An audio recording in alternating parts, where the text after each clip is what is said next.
Hello and welcome to another video. In this one we're going to be talking about building a Python cffi module, and what cffi stands for is C Foreign Function Interface, and it is a way to write Python modules that bind to things that expose a C library, where you don't have to do any manual memory management, stuff like that. The FFI library will kind of handle all of that for you, which makes it a lot easier to write things that bind C extensions.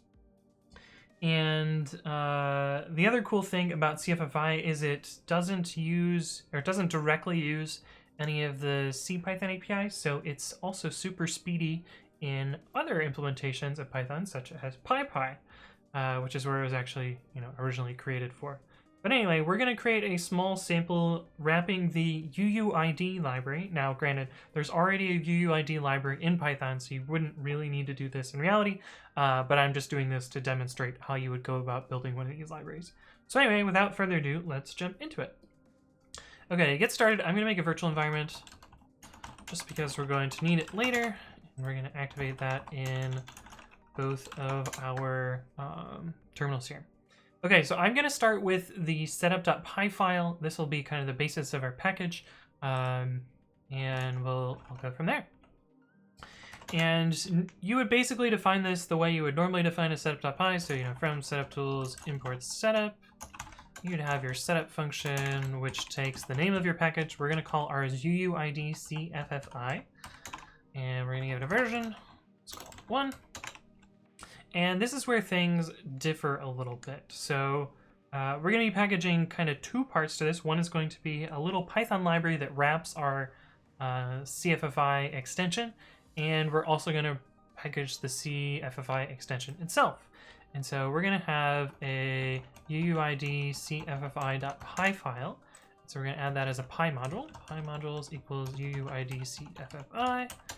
And we also need to do the magic to make the CFFI stuff work. And the way that we make that work is by setting up a setup requires for CFFI. We're also going to have an install requires for CFFI.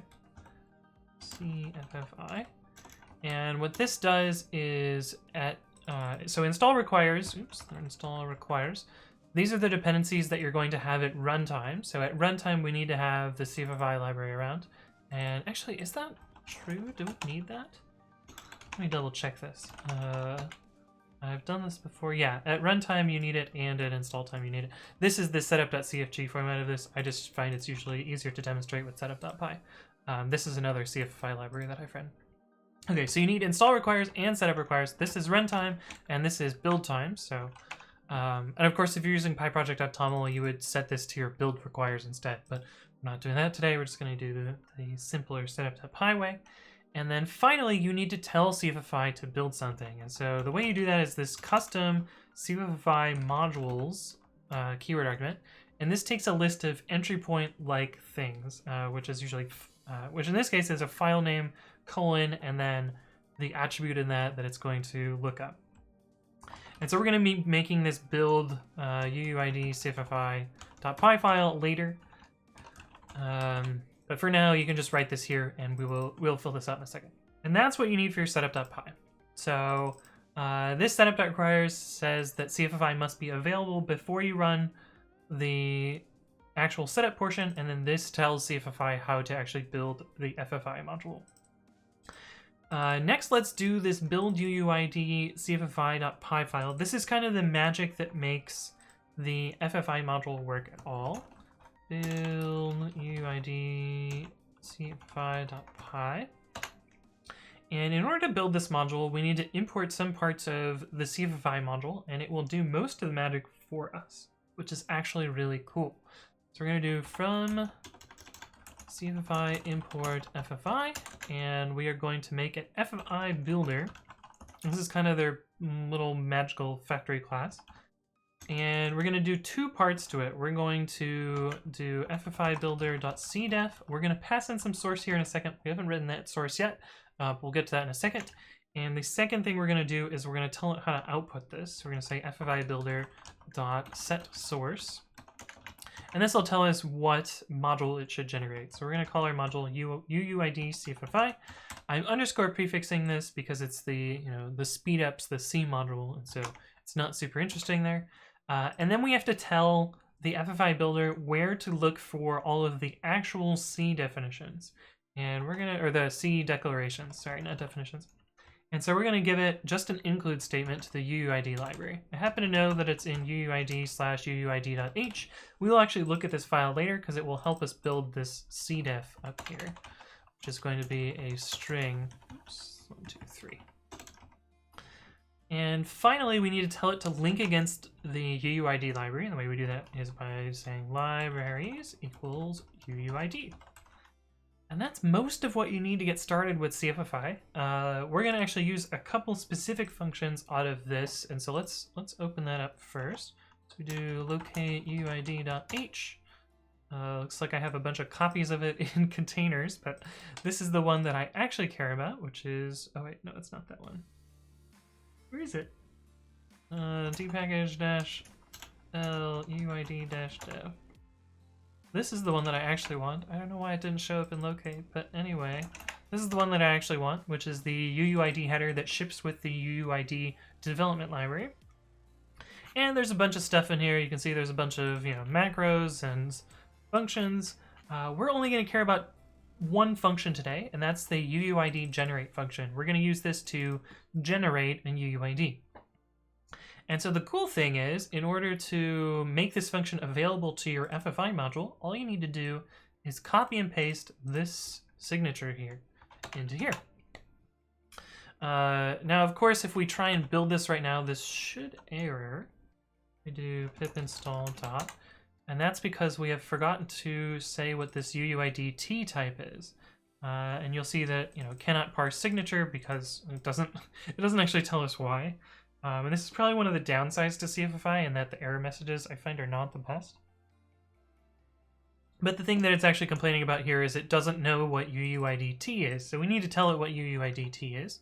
Fortunately, if we go back to this header and we look for uuid-t, there's a type def here. And again, we just copy and paste that type def out of the header, and that should be enough to build this module now. Theory. Cool. So you can see that it successfully built that here, and we now have this FFI module built. Great, but we're not able to use it yet because we haven't written the actual code which interfaces with this in uuid cffi.py.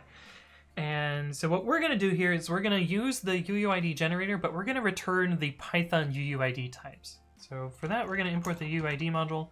There's a class in the uuid module called uuid.uuid. And this is the way we're going to use it. Import uuid.uuid. We're going to pass in bytes here.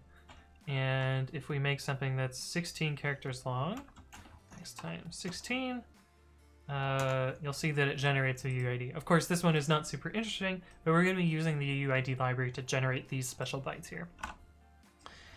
And so we're going to call our function generate UID, and this is going to take no arguments, but it's going to return a UUID.UUID, and we're going to do the implementation there.